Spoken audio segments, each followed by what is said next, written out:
할렐루야. 오늘도 하나님의 크신 은혜가 여러분의 각 가정 가운데 성령의 인도하심과 성령의 은혜들이 흘러 들어가길 간절히 소망합니다. 우리가 삶을 살아가는 이 땅이 황량의 듯 보여도요, 여러분의 마음이 주님의 평안과 은혜로 가득하다면 황량하지 않습니다. 내 마음에 은혜와 평강이 고갈되면 아무리 세상이 살기 좋아도 황량하겠죠. 오늘 이 시간 하나님 앞에 예배하는 여러분들 마음속에 하나님 은혜와 평강이 가득하길 간절히 소망합니다.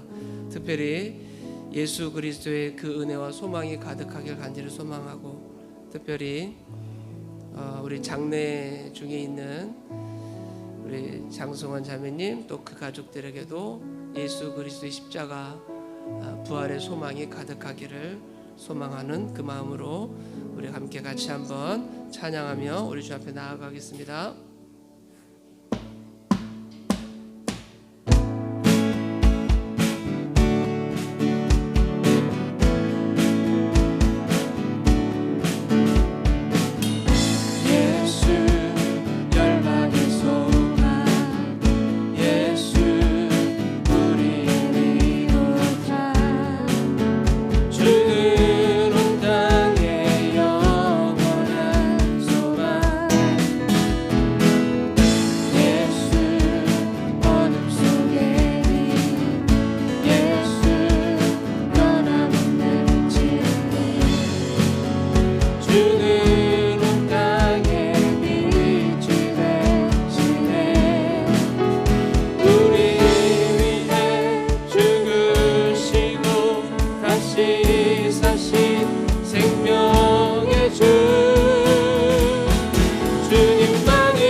생명의 주 주님만이 소망이요 변함없는 반석이라 주님만이 온 세상을 비추시네. 또 죽음에서 부활하신 우리 구주 평강의 왕 주를 모든 자의 소망 되신 주님만이 소망이요 변함없는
저 무력할 때 주님 내게 힘이 되시고 아름다운 하늘나라 내 맘에 주시는도다. 우리에게 축복하신 하나님 사랑 낮은 자를 높여주시고 아름다운 하늘나라 허락하시고 내 모든 것 예비하시네. 찬양함의 기쁨을 감사함의 평안을 강구함의 하나님 알도록 하셨네. 우리에게 축복하신 하나님 사랑 낮은 자를 높여주시고 아름다운 하늘나라 허락하시고 내 모든 것 예비하시네. 찬양함의 기쁨을 감사함의 평안을 강구함의 하나님 알도록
시간 함께 같이 한번 기도하겠습니다. 주님, 내가 주님 앞에 서 있습니다. 만신창이 모습을 하고 서 있습니다. 십자가 달려 돌아가시기까지 나를 사랑하셨고, 우리가 원수 되었을 때, 우리가 죄인 되었을 때, 우리가 주를 부인하고 있을 때 끝까지 나를 사랑하여 주셔서 하나님의 사랑을 보이신 우리 주님, 그 하나님의 그 사랑을 덧입고 삶을 살아가며 우리의 삶의 모습은 하나님 보시기에 너무나 부끄럽고 내가 나를 보기에도 부끄럽습니다. 하나님, 이 시간 주님 앞에 서서 상한 심령으로 주님 앞에 나아갑니다. 내 머리부터 발끝까지 성령의 기름 부어주시고 주님의 인지하심 속에 이 시간 하나님 앞에 나아가는 오늘 우리 모두가 되게 하여 주옵소서. 간절히 소망하는 기도, 비록 우리의 기도가 우리 가운데 이기적인 기도를 할지라도 우리의 연약함을 아시는 주님께서 들어주시고 응답해 주실 줄 믿고 주 앞에 나아갑니다. 하나님, 이 말레이시아를 하나님 붙들어 주옵소서. 창궐한 이 코로나, 아버지 하나님 속히 물러가도록 도와주시고 모든 이런 악조건에서 종식되어서 다시 원래 모습대로 회복되게 하여 주옵소서. 강팍해져가는 심령들마다 주님의 십자가의 보혈이 흘러넘치도록 주께서 도와주시고, 특별히 세계 각국에서 일어나는 압제와 전쟁의 위협, 독재와 생명의 위협 가운데 있는 나라들과 민족들을 하나님 붙들어 주시옵소서. 또한 아버지 하나님, 이 시간 하나님 앞에 나아가는 오늘 우리 심령을 하나님 붙들어 주셔서 우리 하나님 앞에 온전히 서게 하여 주옵소서. 이 시간 말씀을 전하는 또한 저를 위해서 이 시간 우리 주 앞에 함께 주여 한번 부르고 함께 같이 기도하며 우리 주 앞에 나아갑니다. 기도하겠습니다. 주여, 할렐루야. 사랑이 많으신 아버지 하나님, 연약하고 더럽고 추악한 오늘 우리들 주님 앞에 섭니다. 우리 하나님 앞에 섭니다. 하나님, 오늘 나의 심령을 하나님 붙들어 주시고 연약한 심령, 깨진 심령, 아버지 하나님 아파하는 심령들마다 성령의 기름 부어주셔서 깨끗게 아버지 하나님 씻겨주시고 회복되게 도와주시옵소서. 걸어가신 아버지 하나님, 전 세계 가운데 아버지 하나님 창궐한 이 코로나로 인하여서 생명의 위협과 또 아버지 하나님 생계의 위협과 또 아버지 하나님 삶의 위태로움 가운데 있는 하나님의 거룩한 백성들 하나님 보듬어 주시고 안아 주시옵소서. 거룩하신 아버지 하나님, 세계 각국에서 일어나는 전쟁의 위협, 또 그로 인하여서 아버지 하나님 생명의 위협, 아버지 하나님 어디에다 마음 둘 곳이 없는 아버지 하나님 이 세계 가운데 있는 많은 민족들 가운데 주님 함께하여 주셔서 주님의 평안이, 주님의 평화가 아버지 하나님 그 땅 가운데 가득하게 하여 주옵소서. 아프가니스탄과 아버지 하나님 미얀마 땅을 하나님 굽어 살펴주시고 긍휼히 여겨주시고 우리 하나님의 통치하심 가운데 아버지 하나님 그 땅에 하나님의 회복의 바람이 불게 하여 주시옵소서. 내 나라 내 민족 또한 이 말레이시아 하나님 붙들어 주셔서 하나님 앞에 하나님의 형상을 따라 지음받은 하나님의 거룩한 백성들이 믿음 안에 왕래하게 도와주시고 주님의 은혜를 함께 나누며 더불어 함께하는 그 모습 가운데 우리 하나님께 영광 돌릴 수 있도록 우리 하나님 그 환경을 허락하여 주시옵소서. 아버지 감사를 원하신 때에 듣는 모든 성도들의 아멘으로 허락하며 말씀을 나아갈 수 있도록 인도하여 주시옵소서. 하나님 우리에게 말씀을 능력 가운데 허락하여 주시옵소서. 대단한 지혜를 허락하여 주시옵소서. 성령의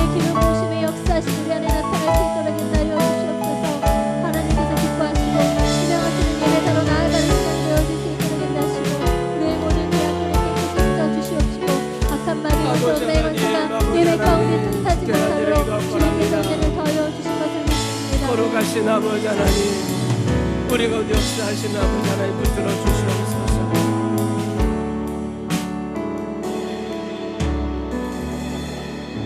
살아계신 아버지 하나님, 오늘도 저희들을 붙들어 주심을 참으로 감사합니다. 주님 전에 나와 기도하며 하나님의 은혜를 구하게 하심을 참으로 감사합니다.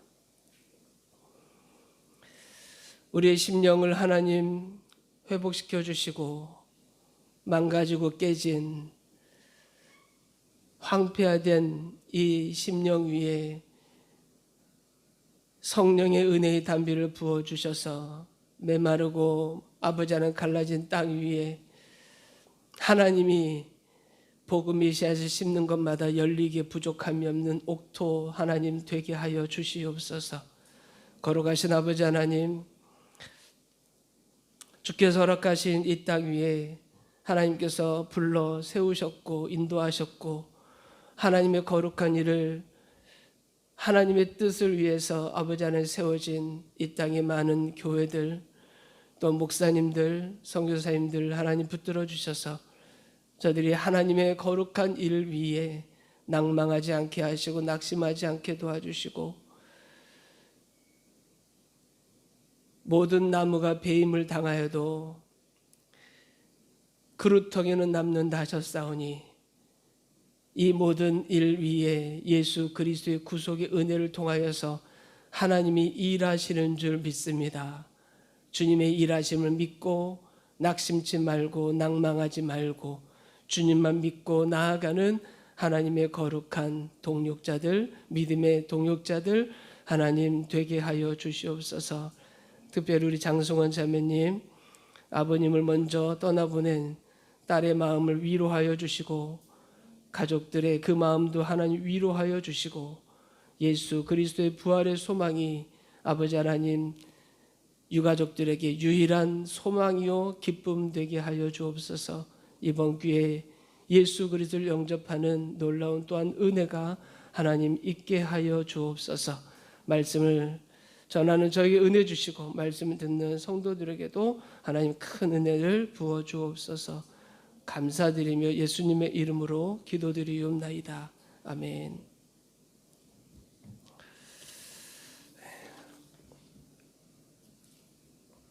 우리 하나님 말씀 보겠습니다. 느헤미야서 6장 10절에서 19절 말씀까지 우리 보겠습니다. 우리 같이 합독해서 우리 봉독합니다.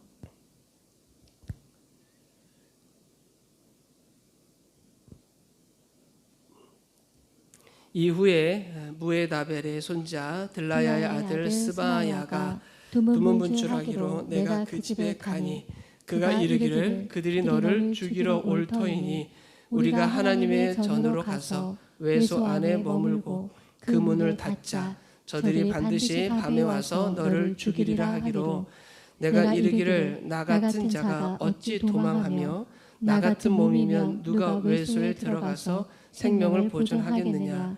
나는 들어가지 않겠노라 하고 깨달은즉 그는 하나님께서 보내신 바가 아니라 도비아와 산발렛에게 뇌물을 받고 내게 이런 예언을 함이라. 그들이 뇌물을 준 까닭은 나를 두렵게 하고 이렇게 함으로 범죄하게 하고 악한 말을 지어 나를 비방하려 함이었느니라. 내 하나님이여 도비아와 산발랏과 여선지 노아다와 그 남은 선지자들 곧 나를 두렵게 하고자 한 자들의 소행을 기억하옵소서 하였노라.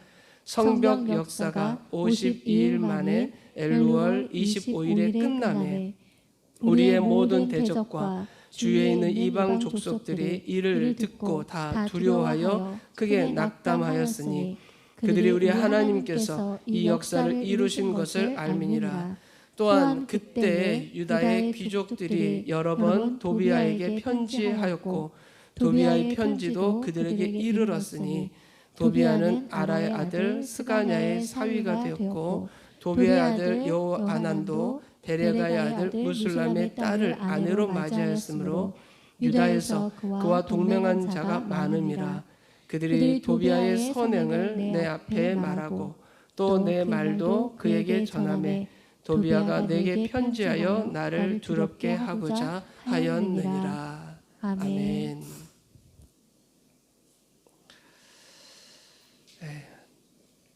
오늘도 이 말씀으로 승리하는 우리 행복한 교회 성도들 되시길 간절히 소망합니다. 어제 우리 한국과 이라크에 축구가 있었습니다. 우리 한국 축구가 무승부로 비겼는데 이제 월드컵 최종 예선 경기가 시작되는 가운데 게임이 시작됐는데요. 홈그라운드였기 때문에 다 이기기를 바랬고 점수 차가 얼마큼을 이기느냐를 기대했지만 이렇게 무승부로 비겨서 많이 실망도 하고 또 낙심하는 가운데 있습니다. 아무리 미드필더에서 준비를 잘해서 골문 앞까지 갔어도 그 마지막에 골을 못 넣으면 이 골이 안 들어가는 겁니다. 우리나라에 아주 골키퍼 유명한 손흥민이 있어서 골을 넣을 수 있을 줄 알았지만 골이 그에게까지 도달해야 골이 될 수 있는 거겠죠. 아무리 좋은 골키퍼가 있어도 또 주변에서 골을 만들어서 거기까지 가지 못하면 골을 안 넣으면 안 되는 거죠.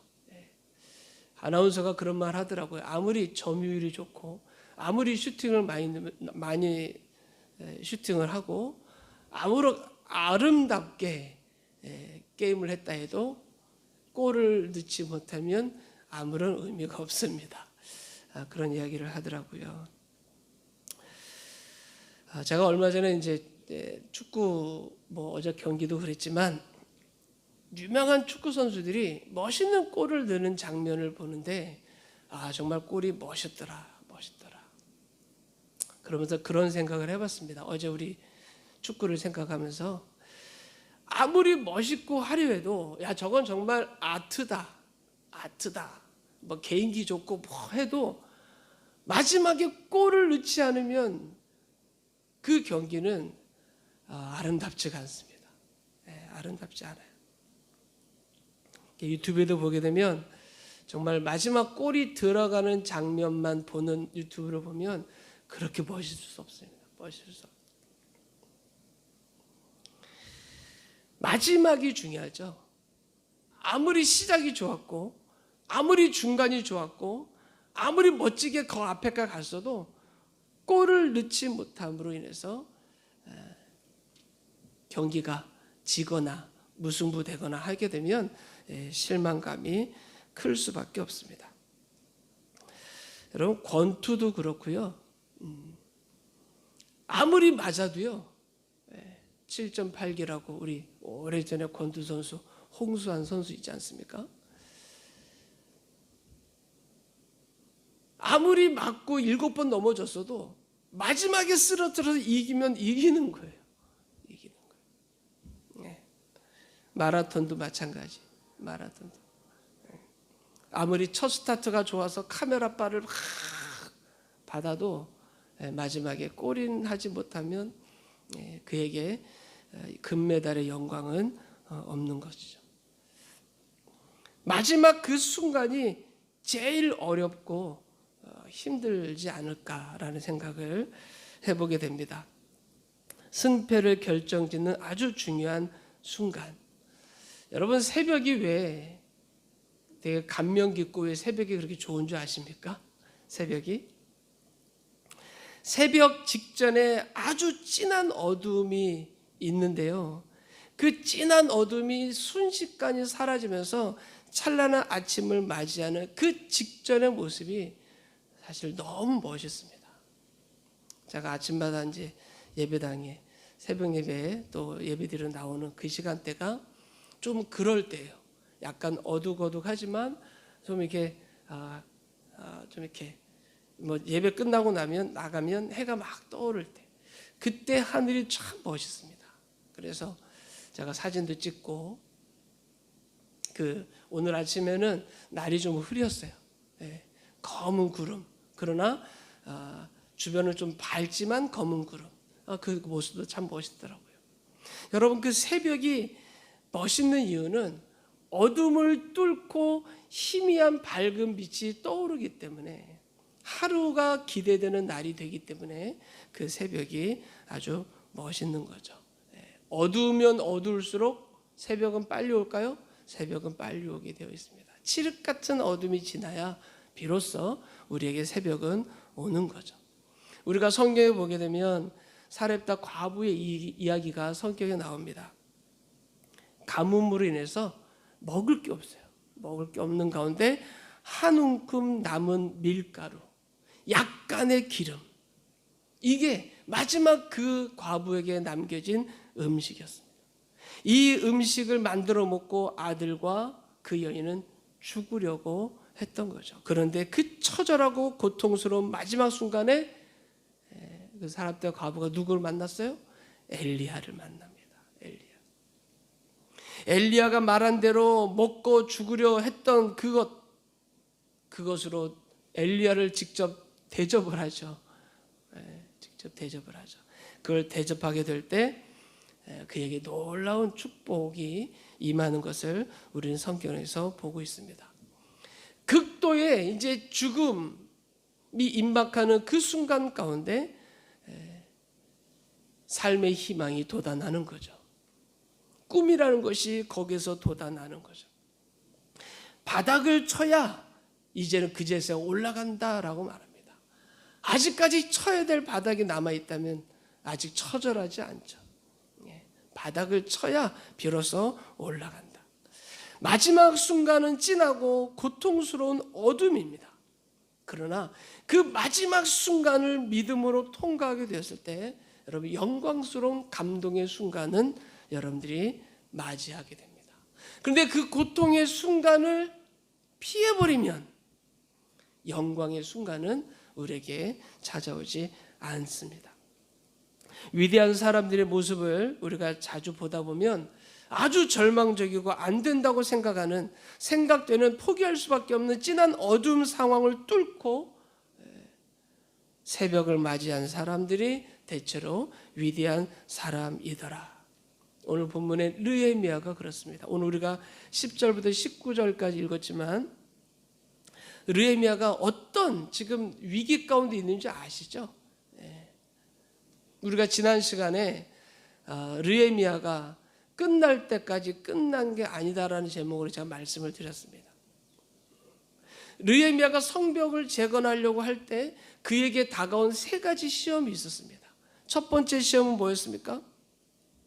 오노 평지에서 만나자. 산발랏이 만나자고 한 거죠. 그런데 그것을 이론지하에 거부를 하죠. 왜 거부했을까요? 그들의 계책을 알아냈기 때문에.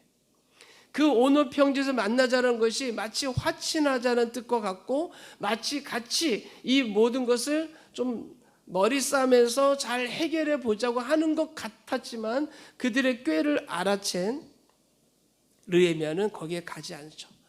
타협하지를 않습니다. 대화하자 하지만 대화하지 않습니다. 그래서 우리가 이미 본 말씀이지만 2절에 보게 되면 실상은 나를 해하고자 함이었더라. 이걸 어떻게 합니까? 느헤미야가 이걸 어떻게 알았을까요? 느헤미야는 이 산발랏에 대한 과거 전적을 알죠. 사람이 바뀌었겠지 할 수 있지만 그렇지 않은 걸 알죠. 이런 분별력이 그래서 중요한 거죠. 느헤미야에게 분별력이 없었다면 아마 나갔을 겁니다. 왜? 실제로 어려움이 있었으니까. 어려움을 이기기 위해서는 한번 제안을 한번 들어보자 해서 쉽게 갈 수도 있었겠죠. 그러나 느헤미야는 그 분별력이 있었기 때문에 그에게 가지 않죠. 두 번째로 그에게 다가왔던 시험은 중상모략의 시험이다라고 그랬습니다.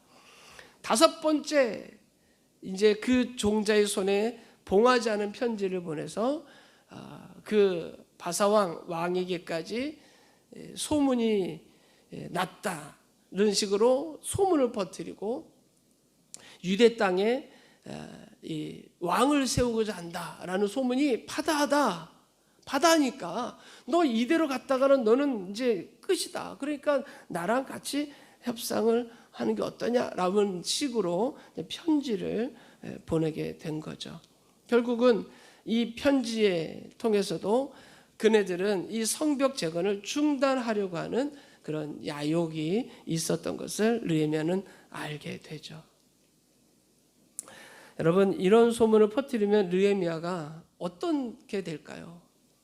나는 그렇지 않으니까, 그렇지 않기 때문에 만나자고 청하게 되고 아마 협상하자고 했을 겁니다. 여러분, 아닌 땐 굴뚝에 연기 나랴라는 말이 있죠. 그죠? 네. 말하자면 그 산발랏이 보낸 편지가, 봉하지 않은 편지가 그런 소문을 이렇게 퍼뜨려야 된 거죠. 그런데 여러분, 이런 말도 있지 않습니까? 아닌 땐 굴뚝에 연기 못 만들랴, 뭐 이런 말도 있습니다. 이거 누가 자주 하는 말입니까? 정치인들. 정치하고 모략하는 사람들은 아닐 땐 굴뚝에도 연기 못 만들랴. 소문을 내가지고 중상모략을 하는 거죠. 정치하는 사람들이 아주 잘하는 그런 수법이죠. 그들의 목표는 오직 하나입니다. 하나님의 사역을 방해하고자 했던 거. 세 번째 시험이 뭐냐면 오늘 우리가 이제 본문 읽은 내용입니다. 종교적인 죄를 짓게 만드는 거죠. 느헤미야는 신앙인입니다. 하나님을 믿는 자녀인데 하나님을 믿는 자녀로서의 죄를 짓도록 만드는 거죠. 아주 수가 좋죠. 수가 높습니다. 거짓 선지자를 하나 세우죠. 그게 누가예요? 오늘 보면 누구예요? 스마야. 10절에 보게 되면 무에 다벨의 손자 들라야의 아들 스마야가 두문 분출하기로 느헤미야가 찾아갔어요. 그런데 계속 나오죠. 내가 그 집에 가니 그가 이르기를 그들이 너를 죽이러 올 터이니 우리가 하나님의 전으로 가서 외소 안에 머물고 그 문을 닫자.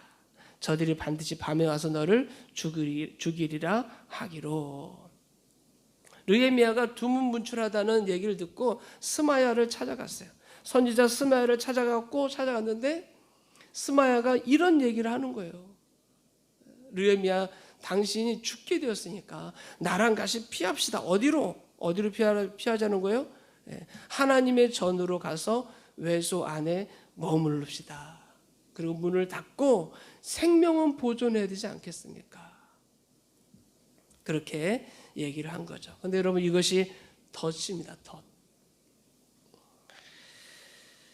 여러분, 이게 이제 산발랏, 도비야, 아라비아 사람, 게셈 뭐 이런 사람들이 다 덫이었던 거죠. 12절을 보게 되면 이런 말이 바로 나오죠. 12절에 깨달은즉 그는 하나님께 보내신 바가 아니라, 하나님의 보내심을 받아서 그가 예언하는 말이 아니라 도비야와 산발랏에게 뇌물을 받고 내게 이런 예언을 함이라. 느헤미야가 말을 안 들으니까 산발랏과 도비야가 선지자를 산 거예요. 뇌물로 돈을 주고 사서 이 선지자의 말을이라면 듣겠지 싶으니까 이 스마야를 통해서 하나님의 성전 외소에 숨자, 이렇게 유도를 한 거죠. 13절 그들이 뇌물을 준 까닭은 뭐라고요? 나를 두렵게 하고 이렇게 함으로 범죄하게 하고. 무슨 범죄를 하는 걸까요? 무슨 범죄를? 하나님의 성전 외소에는 그곳에 들어갈 수 있는 사람은 제사장만 들어갈 수 있는 장소였습니다. 아무나 들어갈 수 있는 장소가 아닌데 글로 피하자는 것, 일반인은 들어갈 수 없었던 거죠. 일반인은. 여러분, 신앙 걸음에 있어서 생사에 대한 단호한 자세가 필요한 것 중에 하나가 있다. 뭐냐면 성도로서 하나님 앞에서 할 일이 있고요, 하지 말아야 할 것이 있는 겁니다. 절대 무례한 행동을 해서는 안 되는데 그게 뭐냐? 하나님 앞에 범죄하는 행위죠. 지난주인가요? 우리 이재용 선교사님이 분수에 지나치다라는 제목으로 금요 말씀을 전하셨는데 코라가 그 같은 일을 한 거죠. 그런데 그 일이 지금 아론과 모세에게 행한 것이 아니라 하나님께 행한 것처럼 하나님 앞에서 우리 신앙인들이 해야 하지 말아야 될, 생사를 걸고 하지 말아야 될 그 무엇이 있다고요.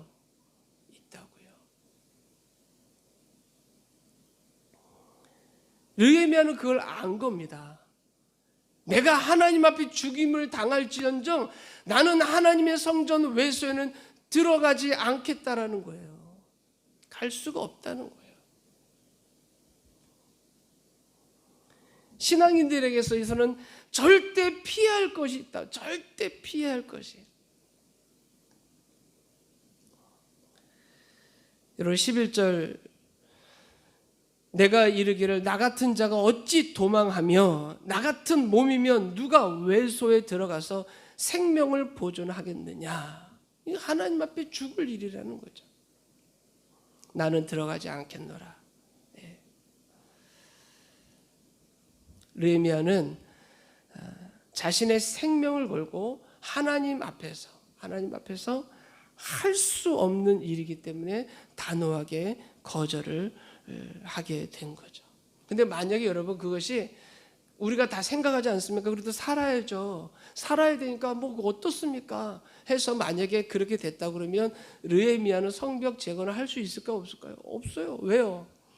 느헤미야가 성벽 재건하는 것은 하나님의 권위 아래 그 리더십을 가진 자로 하는 건데 그 지도자가 하나님의 성전에 들어가서는 안 될 제사장만 들어가야 되는 그 자리에 일반 사람이 들어가는 것을 백성들이 알면 그의 지도 권위는 떨어지게 되는 거예요. 자연스럽게 그의 말을 들을 수가 없게 되는 거죠. 그래서 느헤미야는 들어가지 않습니다. 그리고 또 한 가지 이유가 있다. 뭐예요? 그네들이 스마야가 뇌물을 받고 나에게 이렇게 유혹하고 있다라는 거죠. 여러분 이런 모든 시험을 물리치고 성벽을 끝까지 이제 완성하게 되는 과정들을 우리가 보게 되는데 오늘은 제가 그 성벽을 끝까지 완성할 수 있었던 비결 뭐 이미 말씀 다 드렸지만 분별할 수 있는 능력을 가져야 됩니다. 분별. 내가 좋다고 다 좋은 거 아닙니다. 당신과 내가 좋으니까 다 되는 거 아닙니다.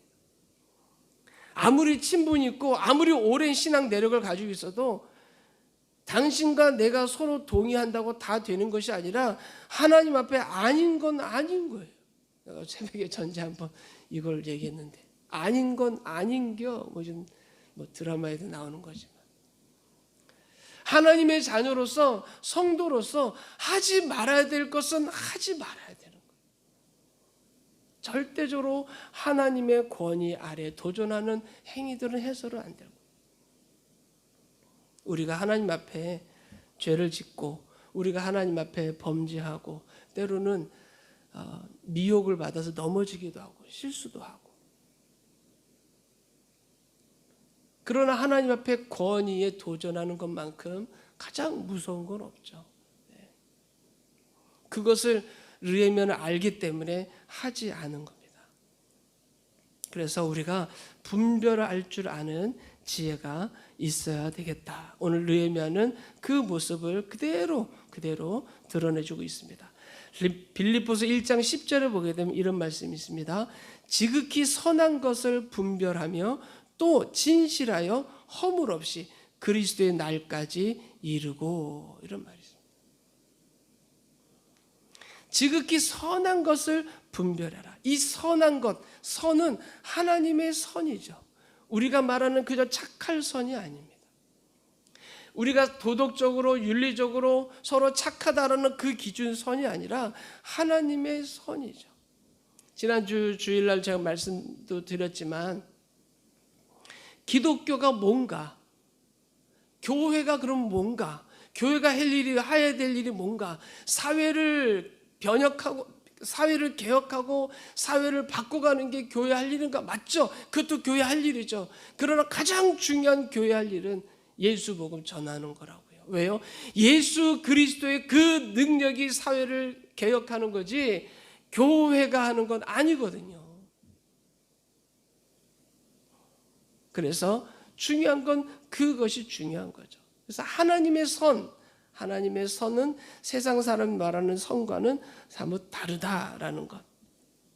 또 우리가 보면 알지만 여호수아가 아이성 정복 다음에 기브온과 화친 맺지 않습니까?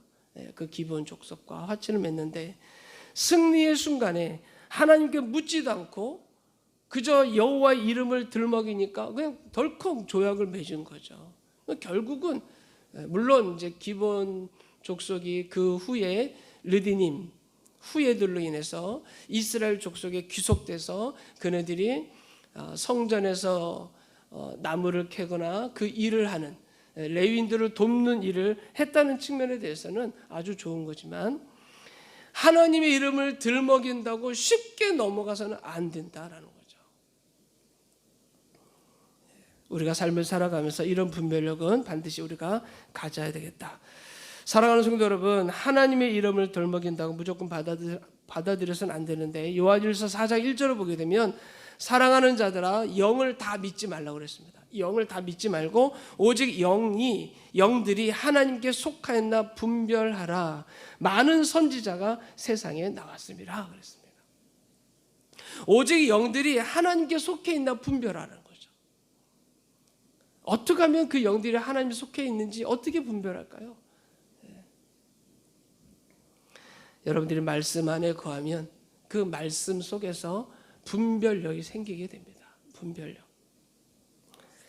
여러분 우리가 복 받으려고 그러면 어떻게 하면 복 받을 수 있을까요? 하나님께 열심히 복 달라고 기도하면 복이 우리에게 올까요? 저는 이렇게 말씀드리고 싶어요.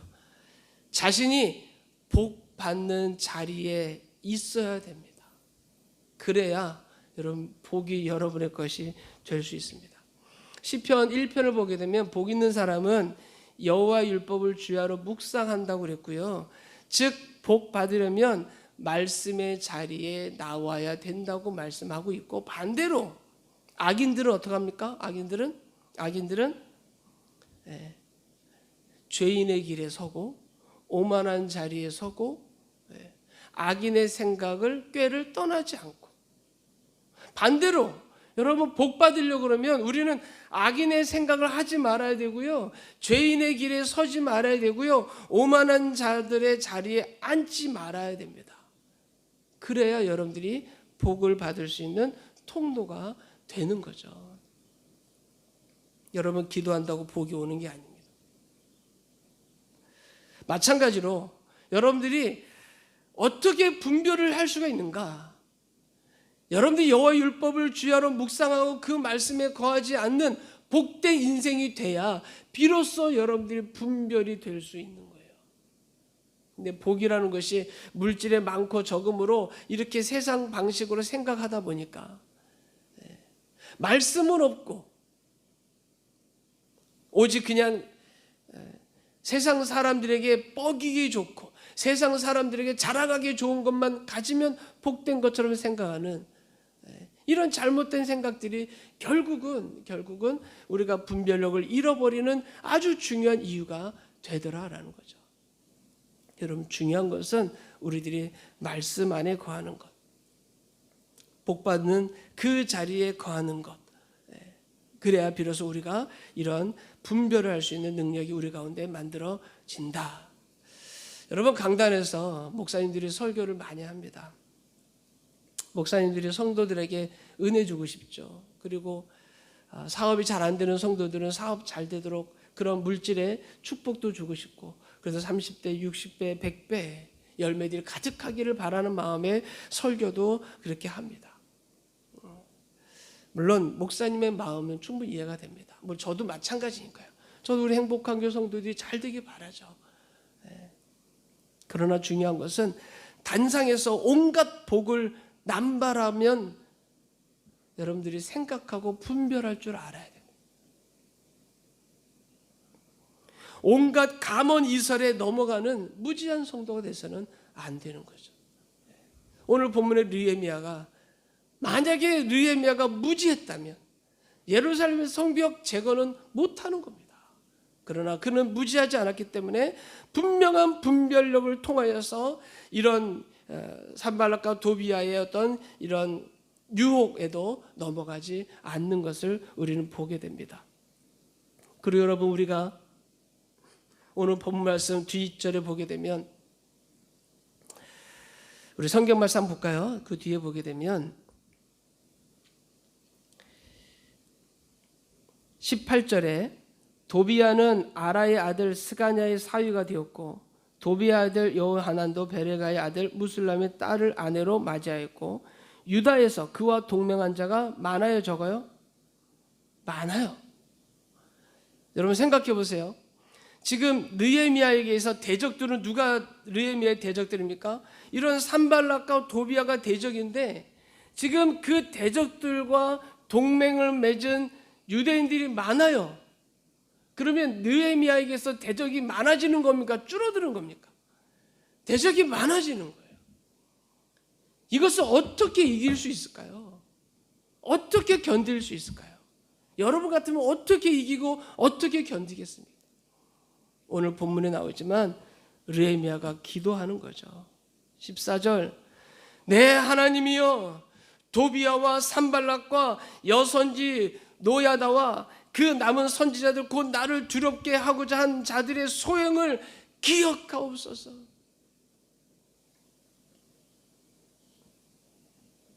온통 세상이 그 느헤미야가 예루살렘 성벽 재건하는 그 주변이 모두 다가 다 자기를 향한 대적자들로 가득하다. 느헤미야가 예루살렘 성벽을 과연 내가 왜 세워야 될까? 이런 의문점이 생기지 않겠습니까? 유다 백성들도 원하지 않는 일을 내가 왜 해야 될까? 그들도 원하지 않는 건데 내가 왜 이걸 죽기 살기로 해야 될까? 밤에 잠도 오지 않았을 겁니다. 근데 왜 합니까? 하나님에게 부름받은 사명이니까.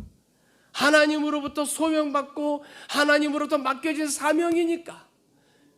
그 하나님이 하나님 부여주신 사명이기 때문에 하나님께 기도하지 않습니까? 하나님께. 내 하나님이여, 저들의 소용을 기억하옵소서. 여러분, 성도들은 사명 따라 살아가는 겁니다. 오늘 우리들은 사명 따라 살아가는 겁니다. 하나님의 복음을 전하는 일과 하나님의 은혜를 전할 수 있는 그 곳을 향해 나아가는 것이 성도들의 삶입니다.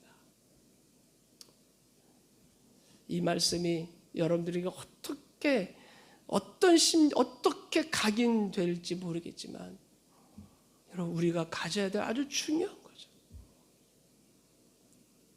느헤미야는 바로 하나님 앞에 부름받은 소명자로서, 그리고 하나님 앞에 그 사명에 대한 감당하기를 다짐의 자로서 그 사명을 감당하기 위해서 온통 주변에 다 대적들로 가득하고 원수들로 가득함에도 불구하고 그것을 이겨가는 거죠. 그가 이길 수 있었던 것은 지속적인 기도입니다. 지속적인 기도. 원수 갚는 것을 주께 맡기는 겁니다. 자기가 원수 갚지 않습니다. 절대 자기가 원수 갚지 않고 하나님께 다 맡기는 거예요. 왜요? 하나님이 너무 잘 아시니까. 하나님 너무 잘 알고 계시니까. 내가 그 원수를 갚으려고 그러면 그것도 힘들어요. 그럴 필요가 없는 거죠. 주님이 갚아주시는 거죠. 여러분, 우리가 시편을 묵상을 우리 지난달에 해봤지만, 시편 묵상 중에 다윗의 시가 그렇게 많은데요. 다윗이 기도가 얼마나 애절한지 매일매일 그 보는 말씀이 정말 눈물이 아니고서는 읽을 수가 없는 시편의 내용들이 너무 많아요. 근데 그 시편의 내용 중에 늘 다윗이 하나님께 기도하면서 호소하지만 꼭 하는 대목이 있어요. 하나님이 저 대적들 하나님께서 어떻게 해결해 주시길, 하나님께 다 맡기고 있다고요. 다윗이 손에 칼을 들지 않습니다. 다윗이 대적자들을 직접 자기가 복수하려 들지도 않습니다. 하나님이 하시는 일이다. 하나님이 하시는 일. 그래서 우리에게 필요한 건 뭡니까? 우리는 오직 기도하는 것. 기도하는 것. 말씀 맺겠습니다. 로마서 12장 19절에 이런 말씀이 있습니다. 내 사랑하는 자들아 너희가 친히 원수를 갚지 말고 하나님의 진노하심에 맡겨라. 기록되었으되 원수 갚는 것이 내게 있으니 내가 갚으리라고 주께서 말씀하시니라. 여러분 이 말씀 꼭 기억하세요. 로마서 12장 19절 말씀. 여러분 원수 갚으려고 하면 마음의 평강이 깨질까요? 마음의 평강이 더 생길까요? 마음의 평강이 깨지는 겁니다. 네. 여러분 마음의 평강은 주님의 은혜로 가지시고 그 주님의 평강 가운데 원수들에 대한 부분은 하나님께 다 맡기고 때가 되면 하나님이 하시는 일들입니다. 오늘 본문의 느헤미야가 바로 그와 같은 모습 가운데 행하는 것을 보게 됩니다. 오늘 말씀 끝절이 19절 말씀인데 저는 19절 말씀 물론 성벽 재건이 다 완료가 됐지만 이 19절 말씀을 딱 끝으로 6장을 넘기는데 너무 답답한 거예요. 마음이. 7장이 어떻게 될까? 이렇게 좀 대적들이 많아지고 있는 가운데 느헤미야가 이걸 어떻게 견뎌낼까? 오직 우리들이 분별할 수 있는 능력은 말씀과 기도밖에 없습니다. 여러분들이 말씀 안에 거하고 복 있는 자의 자리를 항상 찾아가고요. 그리고 늘 하나님 앞에 기도함을 통하여서 여러분들이 이 분별하는 능력을 여러분들 가져서 대적들의 유혹, 미혹에 넘어가지 않고 지금의 어려운 어떤 삶의 환경 가운데 있다 할지라도 여러분들의 신앙을 저버리지 않고 믿음을 더 굳건히 하는 그런 기회가 되길 간절히 소망합니다. 우리 함께 찬양하고 기도하겠습니다.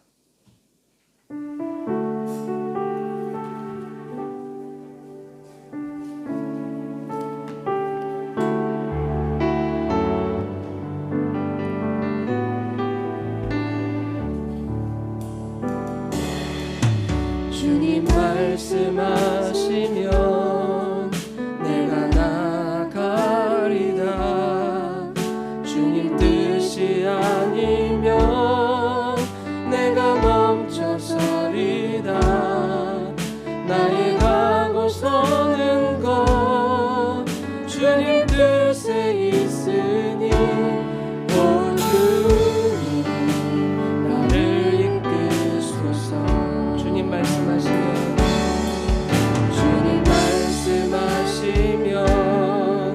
내가 나가리다.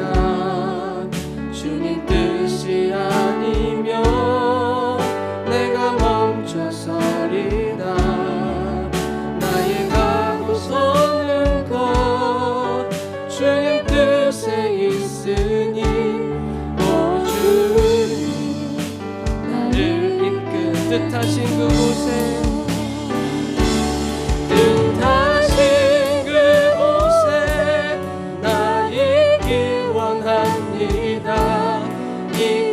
이끄시는 대로 순종하며 살리니 연약한 내 영혼 통하여 일하소서. 주님 나라와 그 뜻을 위하여 오 주님 나를 이끄소서. 주님 말씀하시면 여러분들이 나아가길 소망하고요. 주님이 뜻이 아니면 멈춰 설 수 있기 바랍니다. 아무리 하고 싶어도 내 안에 해야 될 것 같은 마음이 들어도 주님의 뜻이 아니라면 멈출 수 있어야 됩니다. 하나님 앞에서 절대 해서는 안 될 것, 주의 말씀에 순종하고 승복하고 바라옵기는 여러분들이 주님이 뜻하신 그 자리에서 복된 인생으로 삶을 살기를 소망합니다. 죄인의 자리에 서지 않게 하시고 오만한 자들의 자리에 앉지 않게 하시고 여호와의 말씀이 들려지는 그 자리에 여러분들이 그 자리를 고수할 수 있는 하나님이 뜻하신 그 자리에 서 있는 우리 행복한 교회 성도들 되길 소망합니다. 오늘 이 말씀 잘 붙들어서 지금 힘들고 어려운 시기 우리의 마음을 미혹하는 원수 대적들이 많이 있지만 여러분들이 이 말씀을 잘 듣고 새겨서 분별력 있게 여러분들이 대처하고 그래서 신앙 잃지 않고 믿음 잃지 않고 하늘의 상을 바라보며 나아가는 오늘 우리 모두가 되길 간절히 소망하면서 우리 다짐하고 결단하며 우리 주 앞에 기도하며 나아가겠습니다. 할렐루야.